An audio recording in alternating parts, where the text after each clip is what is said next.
Hello friends, एक बार फिर से आप सभी का बहुत बहुत स्वागत है। मैं हूं विश्व। तो आज के इस वीडियो में हम लोग जानने वाले हैं कि माइक्रोसॉफ्ट वर्ड में हेडर या फुटर में डेट या टाइम कैसे ऐड करते हैं। ठीक है, माइक्रोसॉफ्ट वर्ड पर बेसिक से लेकर एडवांस तक के वीडियोस देखने के लिए नीचे डिस्क्रिप्शन में प्लेलिस्ट का लिंक दिया है, वहां से जाकर के आप वो वीडियोस देख सकते हैं। तो चलिए शुरू करते हैं आज का वीडियो। अब मान लीजिए कि हमें हेडर में डेट या टाइम ऐड करना है, तो यहाँ ऊपर डबल क्लिक करेंगे तो आप देखेंगे आपका हेडर यहाँ पर ओपन हो गया।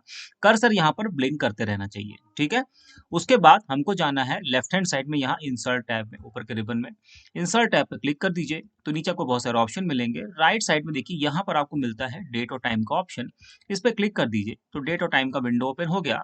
अब यहाँ पर देखिए ये है अलग अलग डेट्स के फॉर्मेट और ये है टाइम के फॉर्मेट। जो आपको ऐड करना हो उस पर सिंपल क्लिक करिए और उसके बाद नीचे ओके बटन पे क्लिक करते ही आप देखेंगे कि हेडर में आपकी जो डेट है वो एज ए हेडर यहाँ पर आ गई। अब यहाँ पर बाहर क्लिक कर दीजिए और आप देखेंगे कि आपकी डेट जो है वो हेडर में आ गई।